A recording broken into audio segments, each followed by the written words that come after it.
When the gunman entered Roosevelt High School, everyone in the hallway screamed and ran for cover. Teachers frantically locked their classroom doors. Students hid in terror under desks. But Assistant Principal Mary Taylor did something different. She calmly stood up from her desk and walked purposefully into the corridor. While everyone else fled from danger, she moved toward it. Because that sound wasn't foreign to her. And in the next 10 minutes, everyone at Roosevelt High would learn who Mary Taylor really was. Welcome to Hidden Legends. Before we continue with this incredible story, tell me in the comments what city you're watching from today. And if you believe stories like this deserve to be told, hit that subscribe button. Mary Taylor, 34 years old, had been working as assistant principal at Roosevelt High School for 6 years. Students knew her as a warm but disciplined administrator. She never raised her voice, maintained her composure even in the most chaotic moments. "Mary is our most reliable staff member," said Principal Thompson. "Even in crisis situations, she never panics, keeps everything under control." But Mary's ability to maintain control came from places very different from a normal educator's experience. Her daily routine at school was always the same. She would arrive at work at 7:30 a.m., check student records, coordinate with teachers. However, Mary's approach was different from others. Her colleagues found Mary's responses to emergencies strange. "Mary, why are you so calm?" they would ask. "Experience," Mary would say quietly. "Some situations can be unexpected." This experience came from an 8-year Army Rangers career. Mary Taylor's real story began 16 years ago. She had joined the United States Army at age 18. Her father had lost his life in the 9/11 attacks during her childhood. That day, she had made a promise to herself. "I will get the best military training. I will protect innocent people." She had participated in Army Rangers selection, successfully completing 18 months of rigorous training. Mary had managed to place in the top 5 among female candidates. During her 8 years of active duty, Mary had participated in combat operations in Afghanistan and Iraq, taken critical roles in hostage rescue operations and civilian protection missions. Her most important area of expertise was multi-target engagement operations, the technique of dealing with multiple attackers simultaneously. This training would be very useful today. After 8 years of active duty, Mary had decided to retire. PTSD symptoms, longing for civilian life, desire to serve the community in a different way. "Why are you leaving the Army?" her Rangers commander had asked. "Because I want to provide protection services in a peaceful civilian environment now." Same mission, different operational context. During the Education Administration course, Mary was overqualified. Advanced leadership knowledge, tactical experience, crisis management skills. But the instructors didn't question her detailed military background. "I've always wanted to work in education," Mary had said, "to help people." School administration had been a perfect choice. The emergency environment felt familiar to Mary. High-pressure decisions, vital situations, work requiring sensitivity. When Roosevelt High School hired her, Mary was an exceptional administrator. She always stood by students in student advocacy, protecting their rights. Thanks to crisis management excellence, she successfully managed even the most difficult situations at school. In emergency response coordination, she displayed a systematicity that other administrators couldn't even imagine. But no one knew about her extraordinary military protection background. Tuesday, November 15th. Mary was on her normal shift. She was checking student discipline reports. At 10:15, an emergency alarm came over the school intercom. Code red, armed intruder in building. All personnel initiate lockdown procedures immediately. Panic began at school. Teachers, students, administrative staff began hiding in fear. Mary was conducting internal assessment. While doing threat assessment, she was trying to determine the attacker's location, calculating how long security forces could arrive with response time analysis. In terms of tactical protection planning, she was visualizing the weak points of the school building in her mind. Radio chatter continued. Multiple subjects armed. Systematic movement, extraction equipment needed immediately. This information showed Mary that the attackers were moving professionally. They weren't amateurs. Mary was making different plans. She was developing improvised intervention strategies, determining the most effective intervention methods with tactical assessment. In terms of systematic protection operations, she was preparing mental plans for the safest protection of students and staff. Her 8 years of Rangers experience had switched to autopilot mode. They arrived at the scene 3 minutes later. The scene was horrific. In the main entrance lobby, 2 armed attackers were trying to take students and teachers under control. Mary stepped outside and immediately conducted tactical assessment. She analyzed shooter positions, determining the strategic points where the attackers were positioned. She examined hostage distribution patterns, planning the safest rescue routes in her mind by studying how the hostages were distributed. In terms of structural stability, she assessed which parts of the building were safe. She began casualty priority determination first for the most critically injured. "Mary, this is a disaster. Impossible without SWAT team equipment," said security guard Mike in panic. But Mary had completed her scene analysis. There were 2 armed shooters and approximately 30 hostages. Critical extraction situations were urgent, especially for injured students. She had identified structural compromise areas and knew which parts of the building could provide safe exit. First responders were coming, but they were equipped with limited intervention capability. The SWAT team was 25 minutes away. This time was too long, and Mary was aware of this. In Mary's mind, the attackers' movement patterns were being analyzed automatically. While the first attacker controlled the main entrance, the second was trying to organize the hostages.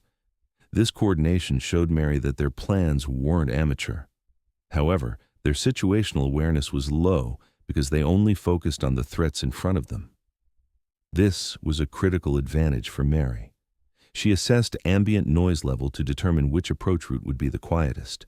She mapped emergency exit routes in her mind and prepared worst-case scenario plans. As bas de préchaud. "Mike, prepare the student evacuation supplies. We're setting up an intervention system," Mary said with technical precision. As Mary walked toward the wreckage, Army Rangers training automatically kicked in. Thanks to combat engineering mindset, she could develop improvised rescue solutions. Tactical problem-solving skills made even the most complex situations solvable. Mary approached the first shooter, mid-sized, armed, but focused on hostages, displaying a profile with low situational awareness. "Sir, can you hear me?" "I'm Mary, the school administrator." "We can help you," Mary said with a reassuring voice. The shooter wasn't panicked. "I don't want to hurt anyone. I just want to be heard." This response showed Mary that the attacker had emotional motivation and was displaying unplanned movement.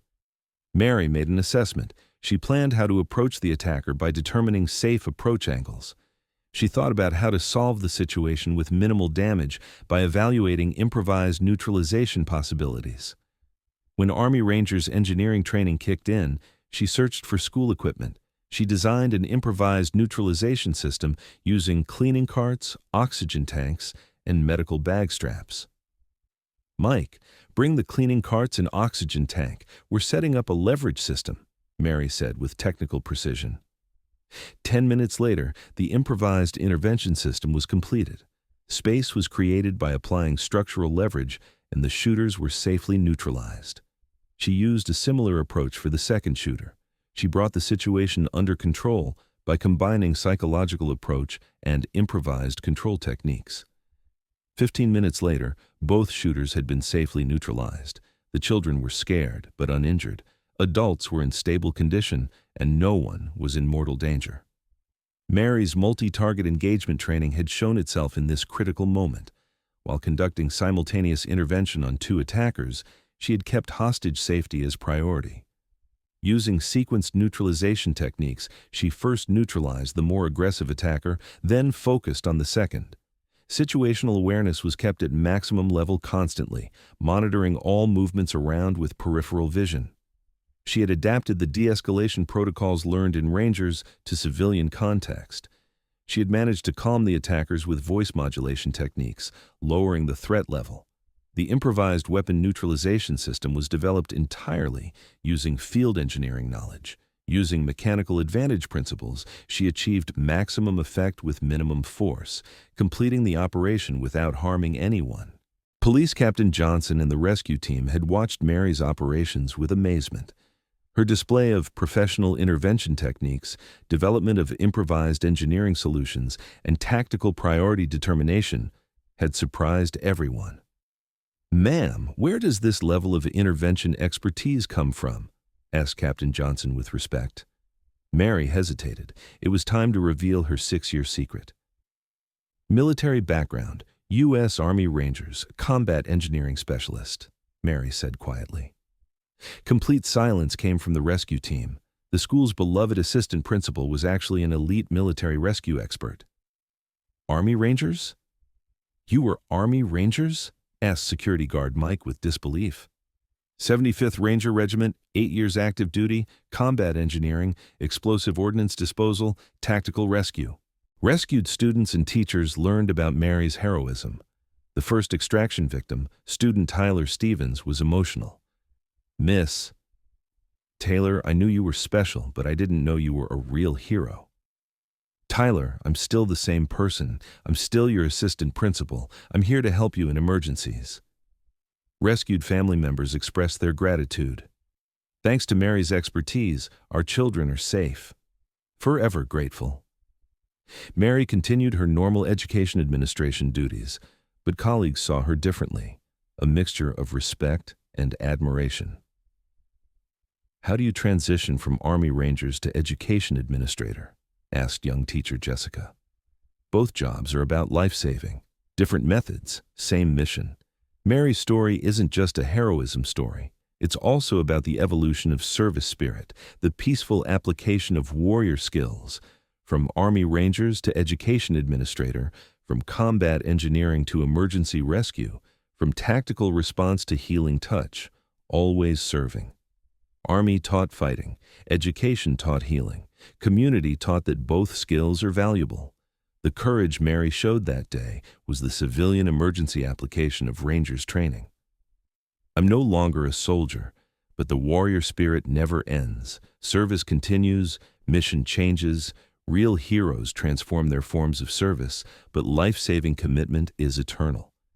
So I ask you, have you ever encountered someone like Mary Taylor in your community? Educators, administrators, or school staff whose military background you never suspected? People who seemed exceptionally calm in crisis situations, who moved with quiet confidence that you couldn't quite explain. Share their stories in the comments. Because here at Hidden Legends, we believe the most powerful protectors often walk the halls in ordinary clothes, carrying extraordinary skills hidden beneath their everyday roles. They're the teachers who never panic, the principals who handle every crisis with unshakable composure, the staff members who somehow always know exactly what to do.